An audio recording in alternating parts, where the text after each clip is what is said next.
Right, I'll try to be quick. Yes, thank you. I don't push the time, so I'll do my best. No, it's always the same. You give space for academics to talk. But over to Simon. Good. Thank you. So I ran my project this year and also last year. So I'm going to give you a very brief overview of what the project was all about and how I set it up. I'll also try and talk about a little bit about what I learned from the first year to the second year and what I'm learning from the second year to the third year.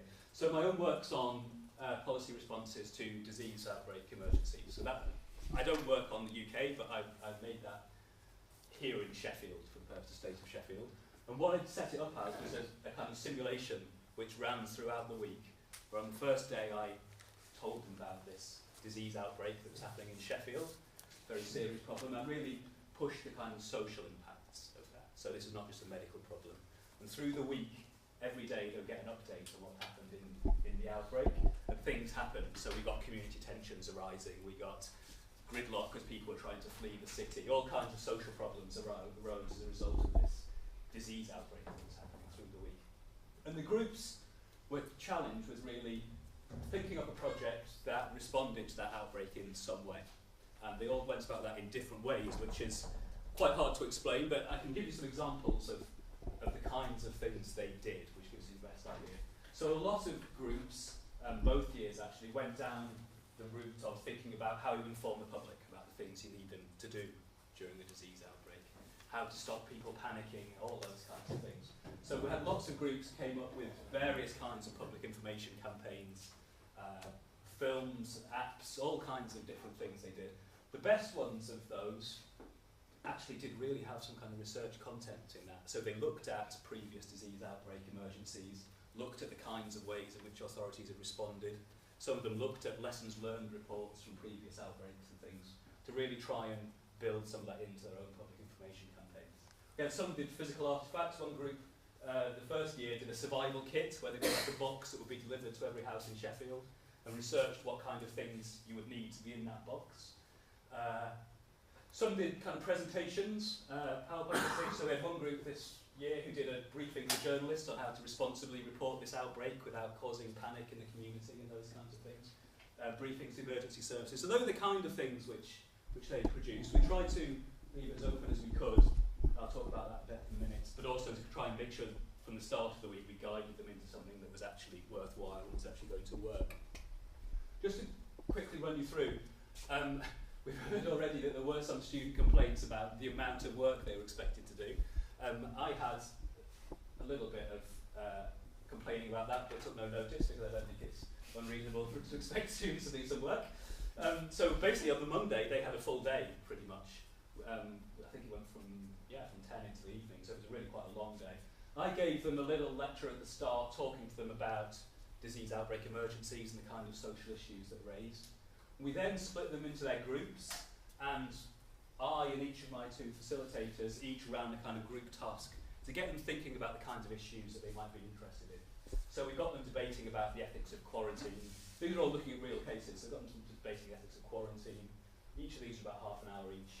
We got them doing some kind of discourse analysis of news reporting from the 80s on AIDS, and looking at the way that stigma and discrimination and panic and all those kinds of things was reproduced in those articles. We got them to do a task where we told them all about how many people there were of all kinds of different groups in Sheffield. So we told them how many old people, how many children, how many teachers, how many nurses, all that kind of stuff, and said, right, you've got enough vaccines for 1/5 of the population of Sheffield. Which of these groups do you prioritise? And those kind of hands-on tasks to try and get them thinking about some of the kind of policy issues that arise from disease outbreaks. And in the afternoon I set up for them this scenario, which is all done very dramatically with maps and graphs and lots of scary stuff. We then set them in their groups to think about what they wanted to do, and this was really the kind of key thing. Our facilitators each worked with 4 groups and tried to guide them into getting a research question and designing an artefact that was actually going to work, was actually going to be worthwhile, and that was actually going to be doable in the time that we had. I also had, which I'll tell you about in a minute, on the Tuesday morning, 3 visiting speakers came in to talk to them about the real life of this. So we made them on the Monday afternoon think about what they wanted to get out of those speakers, to really use those speakers as a kind of research resource. And that was something which we learned from the first and the second year, was about getting students to think about their projects, and then getting them to think about what information they could get from these experts that we brought in to help them with their projects. In the evening we had a film screening of Contagion, which if any of you have seen it, it talks about lots of the issues we were dealing with throughout the day. We made that optional because it was in the evening, and most of them were knackered by then, so actually not very many came, so we've got to rethink that a bit for this year. Oh, don't know why it's gone to Thursday. Tuesday, every day they got an academic update. Then we had 3 visiting speakers on Tuesday morning. We had the Health Protection Manager from Sheffield City Council, who's the person responsible for all the council's contingency planning for all kind of health emergencies.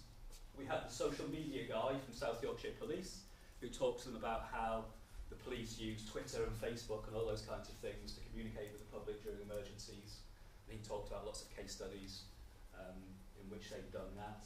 And we had Andrew Lee from SHAR, who also works at Public Health England, on investigating the sources of disease outbreaks, and he was able to tell them a bit of the science of that kind of stuff. So they each spoke quite briefly for about 15-20 minutes, and then we gave lots of time for the students to ask them questions.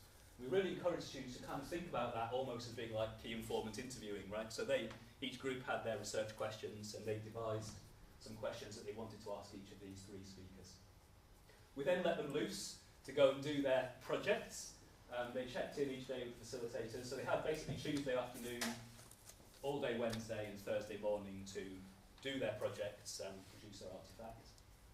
Thursday afternoon we all met up, and each group was given 5 minutes, although like this each group took 10, to present their artefact, which they all did in various ways according to how according to what they're producing, and we all voted on which was going to be the winner. Some good news. I think actually what we really learned from first year to the second year was about how important it is to kind of sweep them up in the enthusiasm of it from the beginning, in terms of getting them to engage, getting them to attend. We found actually that this year we managed to design in the way students actually did find it fun and interesting. They moaned about having been there all day on Monday, but actually while they were there they were really interested and really engaged. And actually we had very few students who kind of went off radar. Most groups worked really well. I tried as much as possible to make kind of direct connection with my own interests. I mean, in terms of research, I haven't done anything directly with it, but at least it was interesting for me because it was a project that was in my own area of research. The facilitators I had were excellent, and actually it really helped in my case that they were not from politics. So I had one facilitator from geography, one from sociological studies, and they brought very different kind of perspectives, I think, and I think that really worked well, the 3 of us. I've just talked about this, so what we learned from the first year to the second year was really about the importance of day 1 as being absolutely crucial in getting them engaged, getting them set off on a track of a project that is going to work, making sure that the groups are cohesive and know what they're doing. Quite difficult to judge how much to lead groups, so we left it very open what their projects could be. We had some suggestions up our sleeves for groups that weren't able to come up with anything. Most groups came up with something. Some groups came up with things that were a bit silly, and got the facilitators to kind of try and gently nudge them away from those. Few groups came up with things that were a bit banal, and we tried to get the facilitators to introduce some better ideas in there. But basically, by the end of the first day, every group had got a reasonably decent idea of something they're going to do. Some groups produced really good stuff with real kind of research content. Some produced pretty stuff with, frankly, not very much research content. But there we are. I mean, some groups work better than others. What we really learned from the first year was, and I had the same facilitators both years I did it, which was really helpful, was really to present them as being leading the project with me, not as me being the lead and then being the people working with the students. So we got them on the first day, each leading one of those 3 sessions that I told you about. So they were really seen as being lecturers, even though they weren't really. I think that really helped with the dynamic of how they interacted with their groups. Also, what we learned from the first year was about trying gently to introduce them to what the whole point of this thing is, right? It's boring to start off on Monday morning lecturing to them about what methodological skills they're going to learn, right? But what we tried to do was do that throughout the process. And actually some of that was about pointing out to them when they were using research methods, even if they didn't realise it. So really trying to kind of attune them to the fact that what they were doing was research, even if they didn't think about it that way. But there are some things I want to improve. So I brought 3 speakers in for this year, and they were all really excellent, and the students got a lot out of it. But what we didn't do was get them out, and some of the other projects managed to get them out.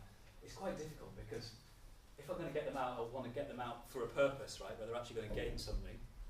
But there's not many places relevant to this where you can turn up with 56 students. You know, you can't turn up at a hospital with 56 students saying, please show us your isolation wards or whatever it might be. So I'm thinking about that, seeing if there is a way that we can get them out in the community a bit more, because it was very much indoors. And you know, I think that was a shortcoming. And also, as I've just been talking about, pushing them to do a bit more real research. Quite a lot of them did online research and looked at what's been done in other disease emergencies, those kinds of things. I wasn't expecting them to go to the library, right? but trying to push them to do a little bit more in terms of actual research content in their projects. Some groups did really well on that, some groups did not so well. And I'll stop there. Great, thank you very much. Thank you for that.